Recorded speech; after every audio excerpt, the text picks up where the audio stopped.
Hello dear students, today I am going to explain you the back exercise of class 8th of chapter 5 coal and petroleum. Let's start solving our questions.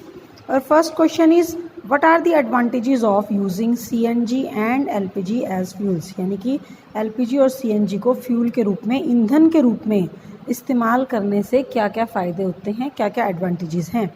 और answer is, आप ऐसे heading डालिए, advantages of using CNG and LPG as fuel.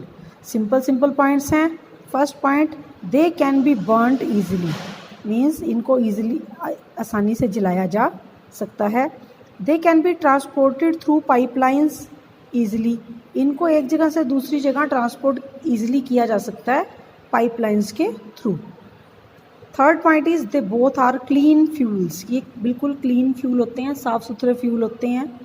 They produce huge amount of energy, जब हम इन्हें जलाते हैं तो ये काफ़ी मैक्सिमम मात्रा में एनर्जी को प्रोड्यूस करते हैं, यानी कि इसमें ईंधन ये वेस्ट नहीं होता. They do not release smoke when burn, जब इनको जलाया जाता है तो इनसे किसी भी प्रकार का स्मोक यानी कि धुआं नहीं निकलता. हमने यहाँ पे कहा ना बोथ आर क्लीन फ्यूल्स, तो वो इसी से कनेक्टेड है कि किसी कम से कम प्रदूषण इनसे होता है, किसी तरह का धुआं नहीं निकलता. ठीक है, तो ये हमारी नेचर के लिए भी ठीक होते हैं. ठीक है, ये 5 पॉइंट्स हैं स्टूडेंट्स, ये छोटे छोटे पॉइंट्स ही लिखने हैं और आपने बार बार यहाँ LPG CNG नहीं लिखना है, आप दे से इसको स्टार्ट कीजिए. Our second question is, name the petroleum product used for surfacing of roads. Surfacing of roads के लिए कौन सा पेट्रोलियम प्रोडक्ट होता है? It is bitumen. Only write down bitumen. Third question, describe how coal is form from dead vegetation. What is this process called? मैंने इसके 2 answers लिखे हैं वैसे, ठीक है, लेकिन ये आंसर चाहे छोटा है लेकिन थोड़ा इजीली आपको लर्न नहीं हो पाएगा, तो हम इस आंसर पे आ जाते हैं. Dense forest got buried under the soil due to natural processes. ठीक है, डेंस फॉरेस्ट जो होते हैं, घने जंगल, वो जल जाते हैं अक्सर, नेचुरल प्रोसेसेस होती हैं, अपने आप जल जाते हैं, तो वो मिट्टी के नीचे दब जाते हैं. ठीक है, million years ago.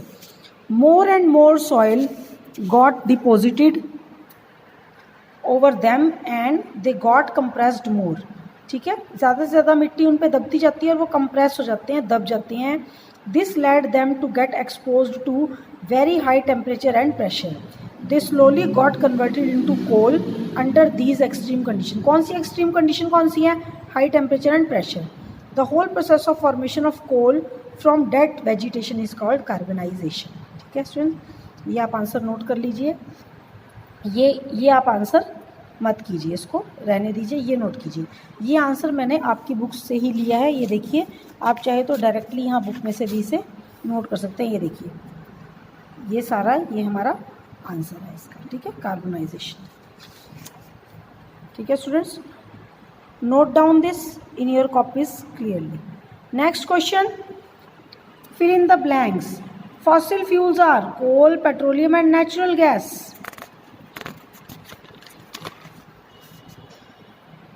Fossil fuels are coal, petroleum and natural gas. Process of separation of different constituents from petroleum is called petroleum refining. Least polluting fuel for vehicle is CNG. Very important. Least polluting fuel for vehicle is CNG, compressed natural gas. Our fifth question is, true and false. First, fossil fuels can be made in the laboratory. It is false. CNG is more polluting fuel than petrol. False, क्योंकि अभी तो हमने बताया ना least polluting है. Coke is almost pure form of carbon. ये true है. Coal tar is a mixture of various substances. It is also true.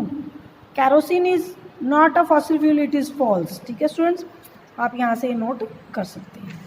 Next 6th question, explain why fossil fuels are exhaustible natural resources. Fossil fuels take million of years to be formed. ठीक है, fossil fuels को बनने में million years लग जाते हैं. They are limited in nature, limited हैं ये, and cannot be replenished easily. और आसानी से जल्दी जल्दी इनको नहीं बनाया जा सकता once consumed, एक बार यूज़ होने के बाद. Hence they are considered as exhaustible natural resources. Exhaustible मतलब आप एक हद तक इनको यूज़ कर सकते हैं, ऐसा नहीं है कि एयर और वाटर की तरह इनएग्जॉस्टिबल रिसोर्सेज नहीं है ये, क्योंकि इनको बनने में मिलियन ऑफ ईयर्स लग जाती हैं। Next question is describe characteristics and uses of Coke. हमने इसको पॉइंट्स में लिखा है क्वेश्चंस को, ताकि इजीली आप बच्चों को पता लग जाए। कैरेक्टरिस्टिक्स ऑफ कोक आपने ऐसे ही हेडिंग बना के लिखना है। पॉइंट्स लिखने का बेनिफिट ये होता है कि हमें ये इजीली याद होता है और हमारा क्वेश्चन स्कोरिंग बन जाता है।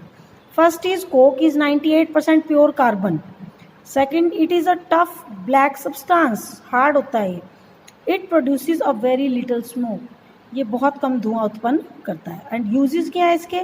Useful as fuel, good reducing agent in metallurgical process, for producing water gas. ठीक है स्टूडेंट्स, आप इन्हें नोट कर सकते हैं इजीली अपनी कॉपीज में सुंदर सुंदर। And our last question is explain the process of formation of petroleum. ये भी मैंने कोशिश की है कि मैं ऐसे ही लिखूं टू द पॉइंट और आपको याद हो जाए। फॉर्मेशन ऑफ पेट्रोलियम हेडिंग बनाइए। Let's start. Dead organisms that got buried in the sea million of years ago. अब ये सी में बनता है, देखो समुद्र में। Ago got covered with layers of sand and clay due to lack of air, high temperature and high pressure. These dead organisms got transformed into petroleum and natural gas. ठीक है स्टूडेंट्स, नोट कर लीजिए। ये आपके answers हैं। मैं एक बार दोबारा आपको शो कर देती हूँ। This is your first page, first question, second question and this is third question.